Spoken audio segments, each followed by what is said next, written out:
Hello everyone, welcome back to the another video. आज हम निकालेंगे electric field intensity due to uniformly charge sphere and charge spherical shell. दोनों की वजह से जो डेरिवेशन है वो ऑलमोस्ट सेम है, बस इस लास्ट स्टेप को छोड़ के। तो चलिए शुरू करते हैं। सबसे पहले हम बात करते हैं यूनिफॉर्मली चार्ज स्फीयर। हमने एक स्फीयर लिया है जिसकी रेडियस कैपिटल आर है और उस पर मान लो हमने चार्ज स्मॉल क्यू दे दिया है। ठीक है, तो स्मॉल क्यू उस पर चार्ज दिया, रेडियस उसकी आर है। उसको यूनिफॉर्मली चार्ज कब बोलेंगे? जब पूरे वॉल्यूम के अंदर चार्ज डिस्ट्रीब्यूटेड हो और यूनिफॉर्मली डिस्ट्रीब्यूटेड हो, हर जगह डेंसिटी सेम हो, तो उसको हम क्या बोलते हैं? Uniformly charge sphere. ठीक है, अब इस चार्ज स्फीयर की वजह से हमें इलेक्ट्रिक फील्ड इंटेंसिटी निकालना है with the help of Gauss law. तो गॉस लॉ की हेल्प से जब भी हम इलेक्ट्रिक फील्ड इंटेंसिटी निकालते हैं तो सबसे पहले हम एक गॉसियन सरफेस ड्रॉ करते हैं, और वो कैसा होता है? Symmetric to the charge distribution.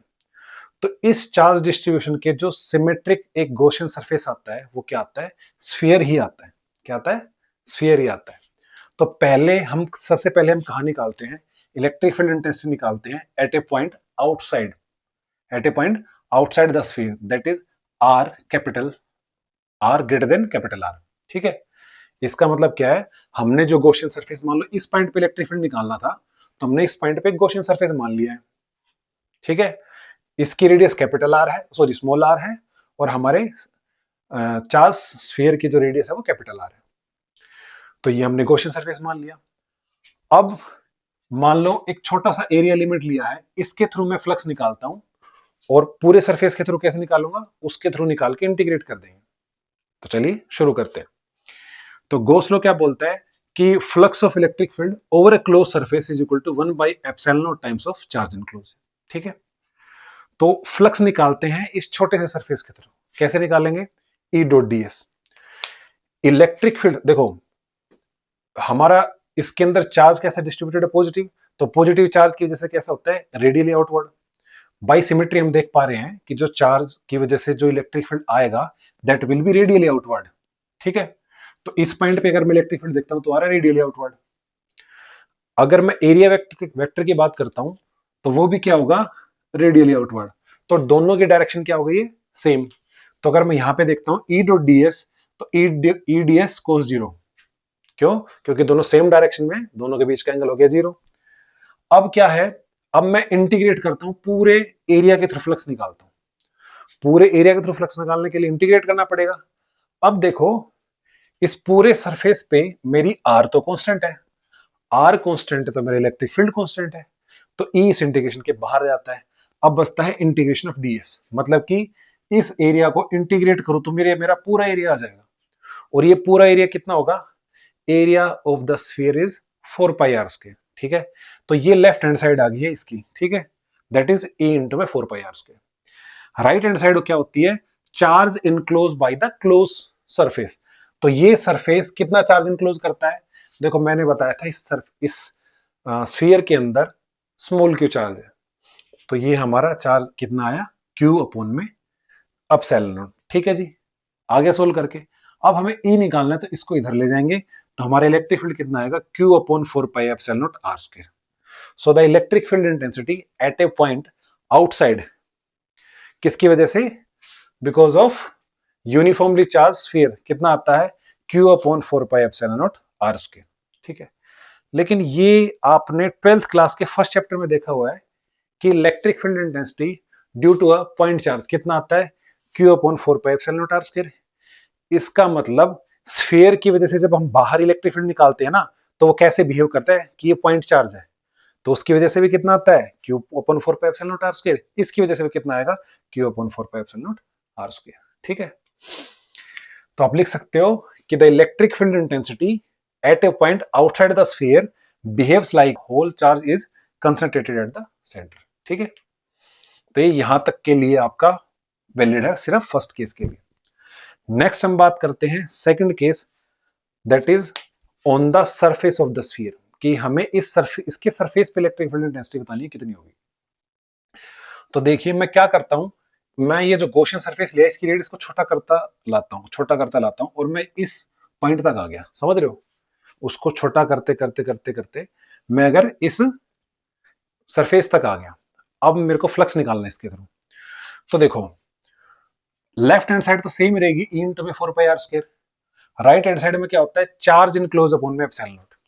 तो भाई देखो जब तक ये सरफेस तक ना आ जाए, तो सरफेस पे आने के बाद भी टोटल चार्ज कितना इनक्लोज करेगा, क्यू ही तो करेगा। तो ए कितना आएगा, क्यू अपॉन में 4 पाई r स्क्वायर इंटू में एप्सिलॉन नॉट। फर्क क्या हुआ है, सिर्फ यहां पे आर स्मॉल था, और जब सरफेस पे आ जाएगा तो आर किसके बराबर हो जाएगा, कैपिटल आर के। ठीक है, तो ये हमारा हो जाएगा E equal to q upon 4 pi r square. ठीक है, कुछ लोग कहेंगे सर समझ में नहीं आया। देखिए मैंने इसी चीज को एक यहां गॉसियन सरफेस बना के बताया है। आप उससे नहीं करना चाहते तो डायरेक्टली देख सकते हैं।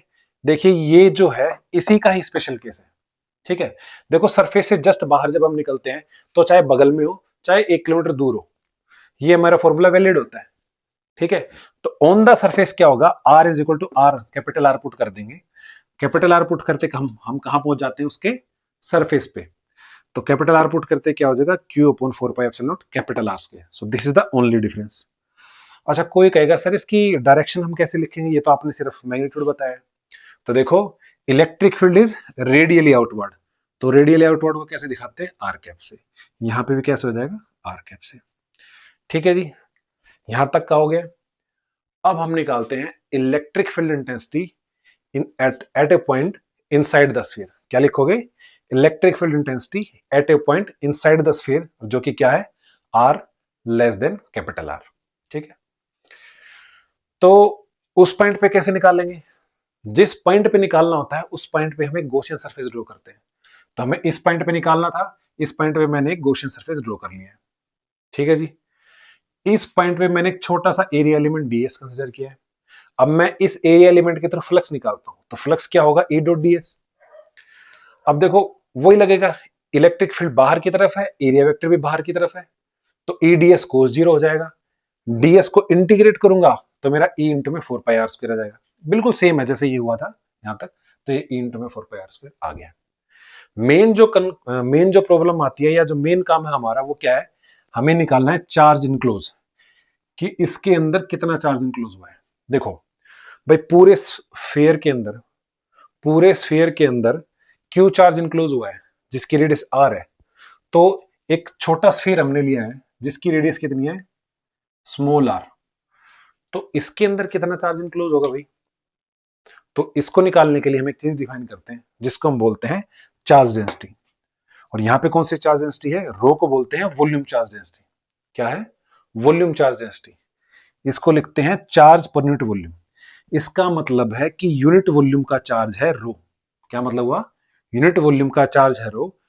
अगर हमें इसका वॉल्यूम पता लग जाए तो उस वॉल्यूम से मल्टीप्लाई करते उतने वॉल्यूम का चार्ज आ जाएगा।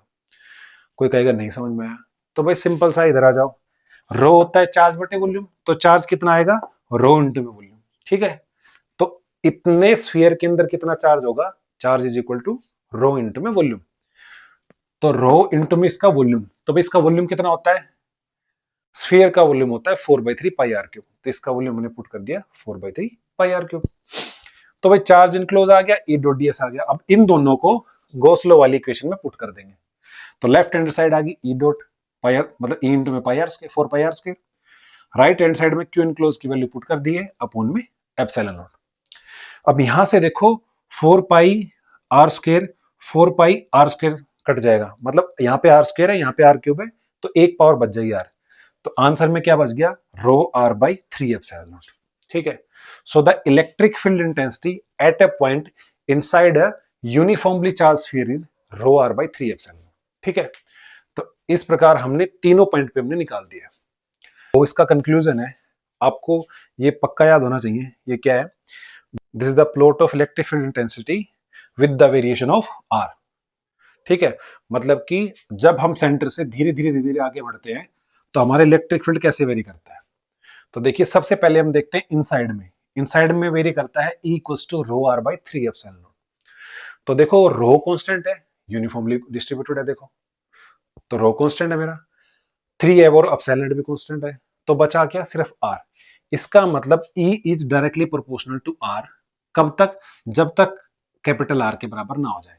ठीक है, तो r less than capital r के लिए हमारा क्या होगा, E is directly proportional to r. तो देखो ये कौन सी इक्वेशन होती है, y is equal to m x, straight line वाली इक्वेशन होती है ना।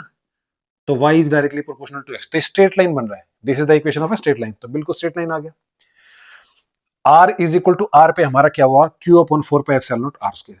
सो this is the maximum value of electric field intensity at the surface of a sphere.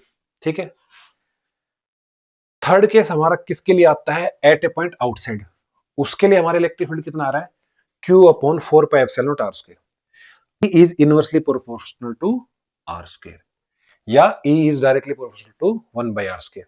तो 1 बाय r स्क्वायर का प्लॉट कैसे होता है, ऐसे ही, ये डिक्रीज करता हुआ, तो जैसे जैसे r बढ़ेगा वैसे वैसे घटेगा। ठीक है, तो यहां से हम क्लियरली देख पाते हैं कि इलेक्ट्रिक फील्ड आपका कहां पे मैक्सिमम है, कहां पे मिनिमम है, और कहां पे घट रहा है, कहां पे बढ़ रहा है, कहां पे लीनियर बिहेवियर है। ठीक है, तो this was all about electric field intensity due to uniformly charge sphere. हाँ जी, अब हम निकालेंगे electric field intensity due to uniformly charge spherical shell. मतलब कि आपके पास एक स्फेरिकल शेल है, जैसे एक प्लास्टिक की पतली सी बॉल है, एक बैलून है, ठीक है, और उसके बाहर बाहर आपके चार्ज दिया हुआ है। ठीक है, तो मतलब उसके सिर्फ सरफेस पे चार्ज है, अंदर कुछ भी चार्ज नहीं है, ऐसी कोई चीज है। तो उस डिस्ट्रीब्यूशन की वजह से हमें इलेक्ट्रिक फील्ड इंटेंसिटी निकालना है। ठीक है, तो कुछ बच्चे कहेंगे सर इतना बड़ा क्या लिख दिया दोबारा से, तो देखो सारा सेम है, जो अलग है वो डिस्कस करेंगे, एक बार फिर भी देख लेते हैं कि क्या चेंज है क्या सेम है। तो देखिए पहले की तरह बिल्कुल हमारा सेम गॉसियन सरफेस बनेगा, बाहर के लिए सेम हम लगाएंगे और बिल्कुल सेम आ जाता है यहां तक। तो बाहर हमारा इलेक्ट्रिक फील्ड क्या आता है, Q upon 4 pi epsilon naught r square. ठीक है, इलेक्ट्रिक फील्ड क्योंकि चार्ज की जो सिमेट्री है वो स्फेरिकल है, तो इलेक्ट्रिक फील्ड भी आपका रेडियली आउटवर्ड आता है। ठीक है, और आपका जो इलेक्ट्रिक फील्ड आ रहा है वो क्या आता है, Q upon 4 pi epsilon naught r square. ठीक है, eight a point outside. Surface पे भी हमारा क्या रहेगा, सेम रहेगा, Q upon 4 pi epsilon naught r square. देखिए यहाँ पे इसको अलग तरीके से लिखने का एक फॉर्मूला बन जाता है, that is E equal to sigma by epsilon naught, जो कि आपने पढ़ा था electric field intensity due to infinite conducting sheet, उसमें भी क्या आता था, E equal to sigma by epsilon naught. तो वो इसको ऐसे कैसे लिखा है, देखो अब हमारा जो चार्ज है वो सिर्फ सरफेस पे डिस्ट्रीब्यूटेड है, तो सरफेस पे डिस्ट्रीब्यूटेड है तो हम यहाँ पे डिफाइन करते हैं सरफेस चार्ज डेंसिटी। तो सरफेस चार्ज डेंसिटी क्या होगा, sigma, that is charge per unit area. Charge होता है हमारा Q और स्फीयर का एरिया होता है 4 पाई कैपिटल R स्क्वायर। तो Q upon 4 pi capital R square को मैं लिख सकता हूँ सिग्मा, तो E आ जाएगा सिग्मा अपॉन एप्सिलॉन नॉट, किसके लिए, सरफेस वाला पॉइंट। तो यहां तक हमारा लगभग सेम है, ये है हमारा मेन चीज। अब हम क्या करते हैं, किसी एक इंटीरियर पॉइंट पे हमें इलेक्ट्रिक फील्ड इंटेंसिटी निकालनी है, तो दोबारा से गॉसियन सरफेस ड्रॉ करते हैं।